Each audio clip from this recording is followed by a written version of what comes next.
Your Royal Highness Meghan Markle, congratulations to you both. Thank you. Can we start with the proposal and the actual moment of your engagement? When did it happen? How did it happen? It happened a few weeks ago, earlier this month, here at our cottage. Just a standard, typical night for us. It's a cozy night. It was, what were we doing? Just roasting chicken and Roasting having a chicken, trying to roast a chicken. trying to roast a chicken, and it was just an amazing surprise. It was so sweet and natural and very romantic. He got on one knee. Of course. Was it an instant yes from you? Yes, as a matter of fact, I could barely let you finish proposing. I said, can I say yes now? She didn't even let me finish. She said, can I say yes, can I say yes now? And then there was hugs and I had the ring in my finger and I was like, can I give you the ring? And she goes, oh yes, the ring. So no, it was a really nice moment. It was just the two of us and I think I managed to catch it by surprise as well. So. Yeah. And this is how long after you first met? It would be a year and a half, a little bit more than that. No, just about a year and a half, yeah. Which for most people would be quite a whirlwind. Is that how it's felt to you? I don't think that I would call it a whirlwind in terms of our relationship. Obviously, there have been layers attached to how public it has become after we had a good 5-6 months almost with just privacy, which was amazing. But no, I think we were able to really have so much time just to connect, and we never went longer than 2 weeks without seeing each other, even though we were obviously doing a long-distance relationship. So it's we made it work. How did you first meet? Yes, we first met. We were introduced actually by a mutual friend, who we should protect her privacy and not reveal too much of that. And but it was literally through her, and then we met once and then twice back to back, 2 dates in London. Last July, beginning of July, and then it was, I think, about 3, maybe 4 weeks later that I managed to persuade her to come and join me in Botswana, and we camped out with each other under the stars, and she came and joined me for 5 days out there, which was absolutely fantastic. So then we were really by ourselves, which was crucial to me to make sure that we had a chance to get to know each other. Yeah. But the friend who introduced you, was she trying to set you up?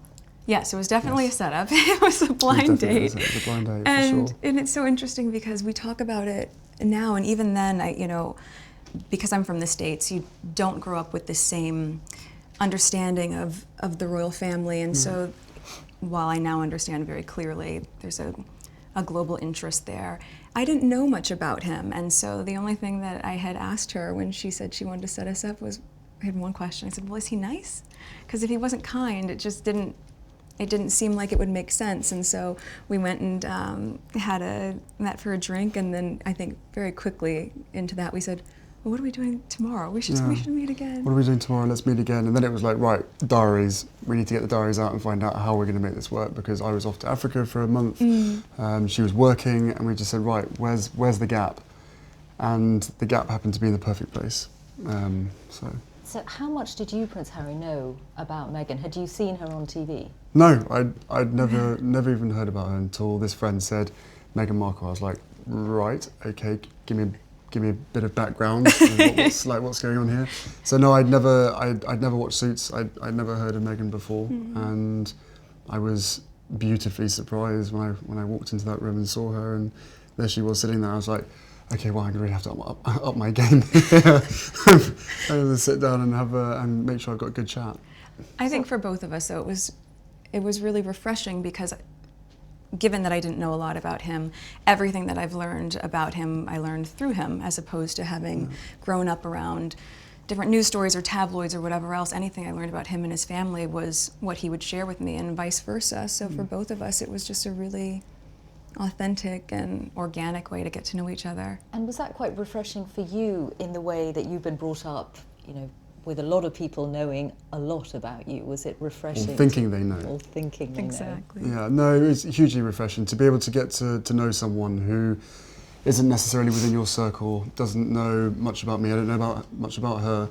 So to be able to start almost afresh, right from the beginning, and getting to know each other step by step. And then taking that huge leap of only 2 dates, and then going effectively on holiday together in the middle of nowhere, and showing a tent together and all that kind of stuff. It was No, it was fantastic. It was absolutely amazing to get to know her as quickly as I did. And starting a long-distance relationship, you were working on Suits, so you had, I imagine, right. a packed filming schedule. You've got lots of commitments of your own. How hard was it to keep things going? It was, yeah. It was just a choice, right? I think that very early on when we realized we were going to commit to each other, that we knew we had to invest the time and the energy and whatever it took to make that happen. And so yes, with the filming schedule, it was not the easiest because it of course included a lot of travel back and forth, but I don't think you've had any idea what time zone you've been on for the last year and a half. no.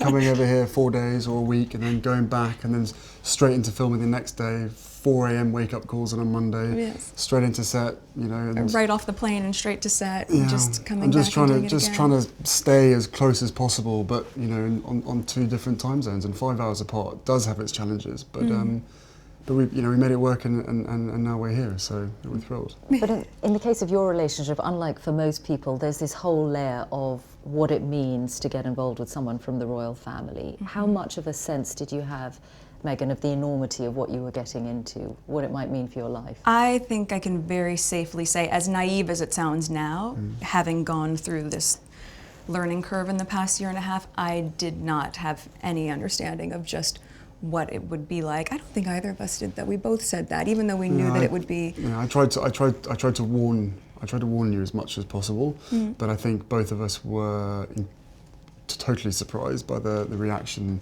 after the first 5-6 months of when we had to ourselves of what actually happened from then. So I think you can have as many conversations as you want and try and prepare as much as possible, but we were totally unprepared for what happened after that. The scrutiny. Well, all sorts.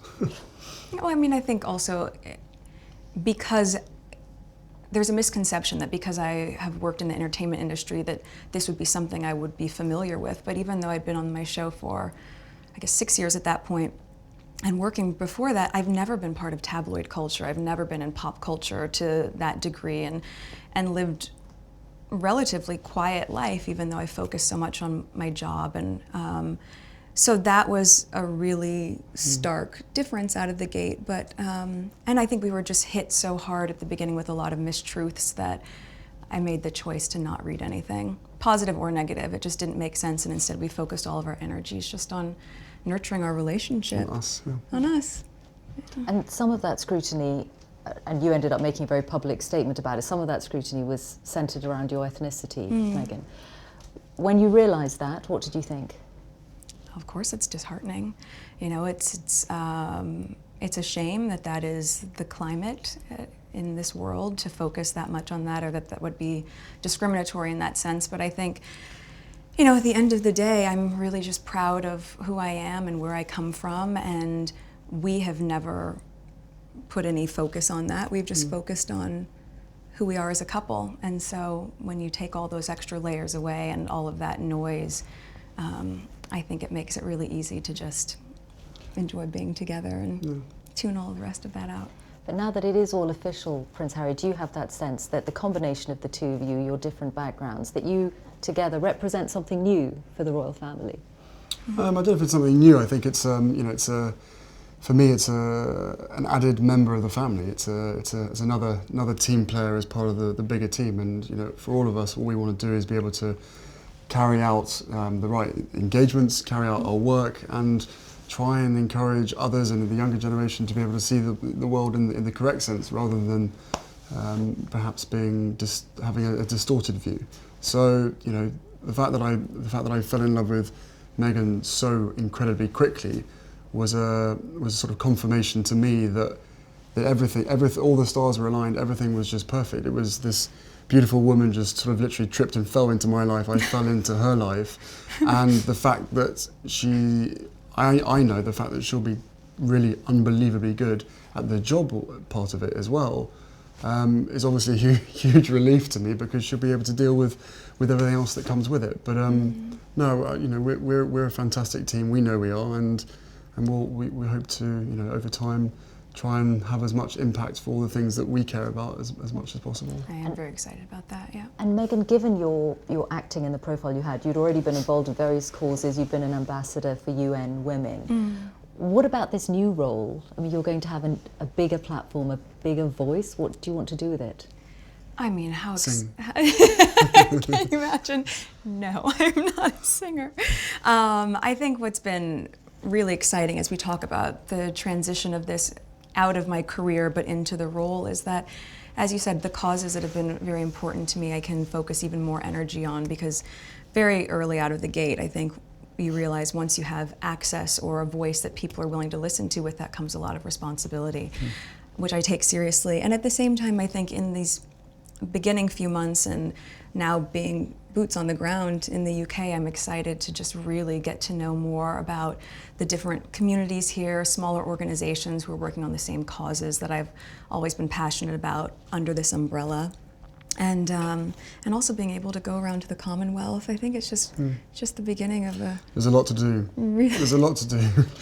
And it's an immense change. You're getting a new country out of it, a husband obviously, but also giving up your nice, career. This is nice. Yes. But I don't see it as giving anything up. I just see it as a change. It's a new challenge. It's a new chapter, right? And also keep in mind, I've been working on my show for 7 years.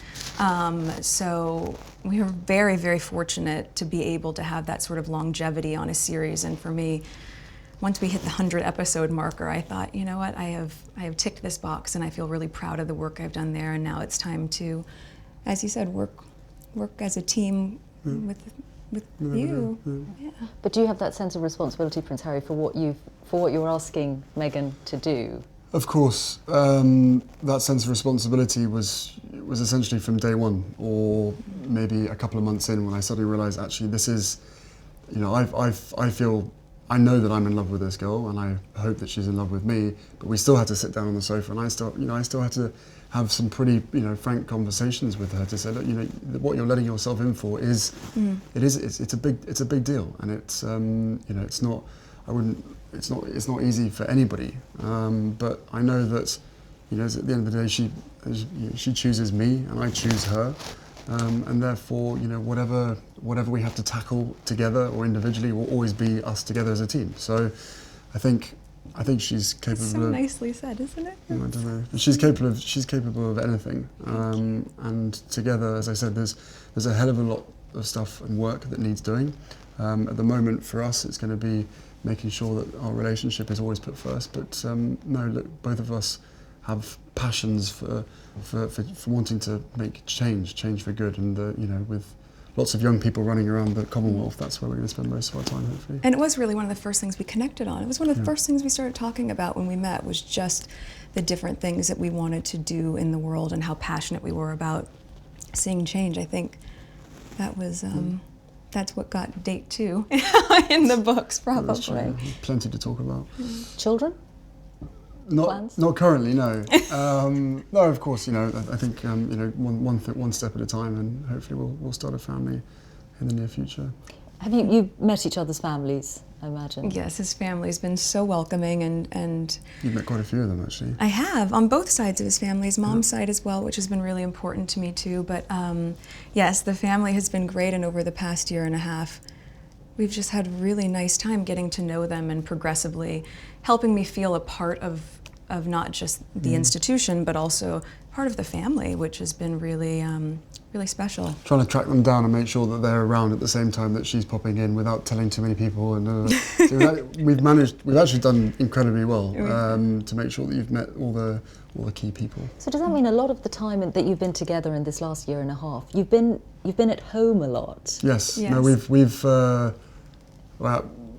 had to sort of reverse the whole process, and cozy nights in front of the television, cooking dinner with just the two of us by ourselves in our little cottage, rather than going out for dinner and being seen in public. So we reversed the whole process, which is it's provided different opportunities, and it's made us a hell of a lot closer in a shorter space of time. That's true. That's without question. So if anybody else at home is listening, then maybe slow down on the dates and maybe spend more time at home.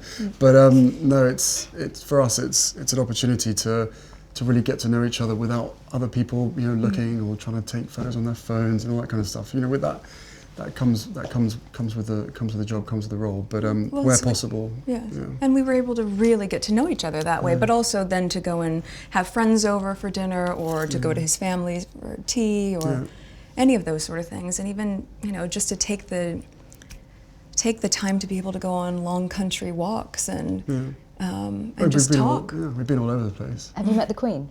I have, yes. A couple of times. Yeah, What was it's that true, like? a couple of times.